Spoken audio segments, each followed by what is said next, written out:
ये जो एंटीबॉडी होना चाहिए कम से कम कितना होना चाहिए और ज्यादा कितना होना चाहिए?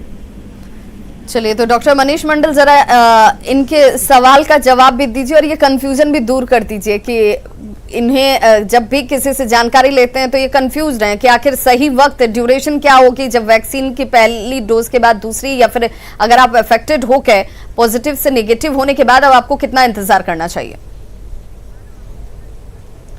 4 से 8 सप्ताह मिनिमम होना चाहिए, 12 सप्ताह मैक्सिमम होना चाहिए। तो नई गाइडलाइन यही है कि आप मिनिमम 4 सप्ताह, मैक्सिमम 12 सप्ताह। हम लोग यही एडवाइस करते हैं कि विद इन 8 वीक्स आप ले लें। डॉक्टर साहब, इनका दूसरा सवाल था चिंता नहीं करनी चाहिए, एंटीबॉडी को लेकर के इनका सवाल था कि मिनिमम एंटीबॉडी कितनी होनी चाहिए? अगर हमने वैक्सीन लिया हुआ है, हम जांच कराना चाहें कि हमारे अंदर एंटीबॉडी बनी या नहीं बनी, बनी तो कितनी बनी, उसका मानक क्या है, उसके क्राइटेरिया क्या है?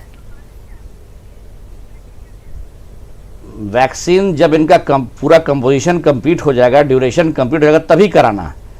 बीच इन्वेस्टिगेशन मतलब बीच दवा के बीच मतलब दोनों डोज के बीच में कराने से कोई फायदा नहीं होगा। दोनों डोज लगने के बाद आपको एंटीबॉडी जांच करानी चाहिए। दोनों डोज के हाँ उसके 2 वीक के बाद, कम से कम 2 वीक के बाद टेस्ट कराने चाहिए। सर, उसकी मानक क्या है, कितना होनी चाहिए जिसे हम आइडियल मानते हैं कि आपके अंदर अगर इतनी 4 से ऊपर होना चाहिए? विवा, मैं बोलना चाहूंगा इस पे। डॉक्टर विश्वनाथ कुछ जानकारी दे रहे हैं। हाँ, कि अलग अलग लैब अलग अलग टेस्टिंग वैल्यू करते हैं। जैसे कि पैथ केयर एक लैब है, वो टेस्टिंग करते हैं, उनकी वैल्यू जो है 1 to 20 होता है। और जैसे लाल लैब करते हैं, उनकी वैल्यू 20 to 400 होते हैं। तो अलग अलग लैब अलग अलग पैरामीटर्स देते हैं और हम लोग यही मान के चलते हैं। जैसे कि मैं पैथ केयर का वैल्यू बताता हूँ, मोर देन 1 है तो आपको एंटीबॉडी बन गया है, और बहुत ज्यादा एंटीबॉडी है तो मोर देन 20 है। जैसे लाल लैब टेस्टिंग करते हैं तो इसका ये पैरामीटर देते हैं 20 to 400। अगर 20 से ज्यादा है तो आप पॉजिटिव हो गए, एंटीबॉडी आपको बन गया है, और मोर देन 400 है तो आपको बहुत ही ज्यादा एंटीबॉडी। आइडियल लेवल किसे मानकर चले? जो किसी भी लैब की अगर रिपोर्ट आपके पास है तो आप उसे आइडियल मानते हैं, आपके अंदर एंटीबॉडी सफिशिएंट है, सही है, अच्छी है?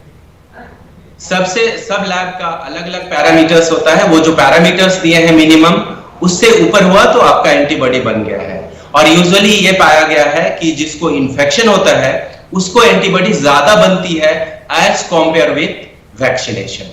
जितने भी लोगों को इन्फेक्शन हुआ है उनकी ज्यादा एंटीबॉडी लेवल बनती है। बिल्कुल, तो देखिए जो लोग अफेक्टेड हो चुके होते हैं उनके अंदर पहले से एंटीबॉडी बनी होती है, उसके बाद वो वैक्सीनेट होते हैं तो उनके अंदर एंटीबॉडी की क्षमता ज्यादा डेवलप होती है, उनके अंदर ज्यादा एंटीबॉडी नजर आती है।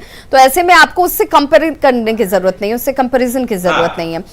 हमारे साथ एक कॉलर जुड़ के हैं, अरुण, आप अपना सवाल पूछिए। मेरा सवाल है कि मैंने जब कोरोना पॉजिटिव हुआ उसके बाद 15 दिन के बाद एंटीबॉडी टेस्ट कराया तो मेरा एंटीबॉडी टेस्ट में 13 आया, इसका मतलब क्या हुआ? तो देखिए, एंटीबॉडी को लेकर के ही सवाल है। हालांकि डॉक्टर साहब बार बार कह रहे हैं कि बोलना चाहूंगा।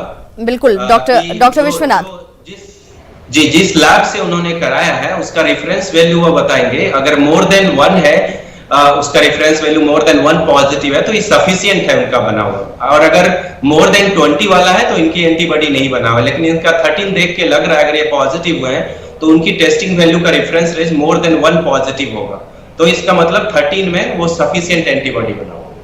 इस केस में हम लोग बोलते हैं कि एंटीबॉडी अगर ज्यादा बन गया है तो वेट करिए वैक्सीनेशन के लिए 8 से 12 हफ्ता, उसके बाद वैक्सीनेशन कराइए। WHO का न्यू रिकमेंडेशन है।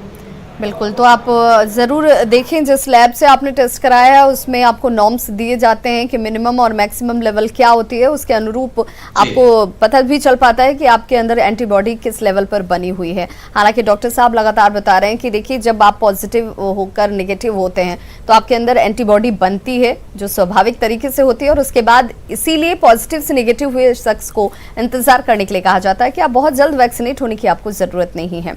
साथ ही साथ मैं डॉक्टर संगम झा से ये समझना चाहूंगी, चूंकि बात जब दूसरे स्ट्रेन की हो रही है जिसमें हमने बहुत सारी कैजुअलिटीज देखी हैं और अब तीसरा वेव भी आने की एक आशंका जाहिर की जा रही है कि हो सकता है कि तीसरा वेव भी आ जाए।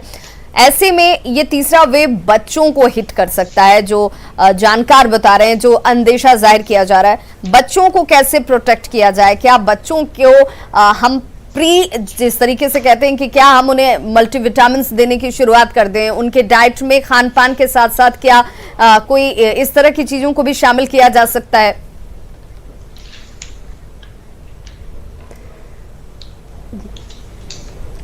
ये अभी तीसरी लहर में आशंका है कि जो लोग जो पॉपुलेशन अभी तक कम से कम अफेक्टेड हुई है उनमें इम्यूनिटी कम होगा, तो वो लोग अफेक्ट होने के ज़्यादा आशंका है। तो ऐसे में हमारे पास उपाय ये है कि हम या तो उन्हें इम्यूनिटी डेवलप करें, तो इम्यूनिटी खान पान अच्छा दे करके बढ़ा सकते हैं। अभी हमारा वैक्सीन का ट्रायल भी चल रहा है 18 वर्ष से कम आयु के बच्चों के लिए।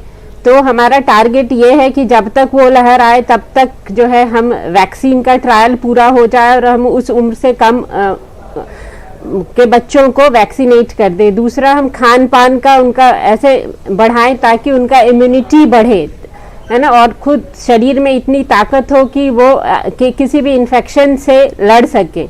तीसरा, बच्चों में भी हमें वही सब करना है, मास्क पहनाना, उनको हाथ सैनिटाइज करवाना, जो भी कोविड अप्रोप्रिएट बिहेवियर है वो उनसे भी फॉलो कराएं। और सबसे अच्छा एग्जाम्पल ये होगा कि हम बड़े घर में उस चीज़ को फॉलो करें ताकि हमें देखकर बच्चे उसको फॉलो करें।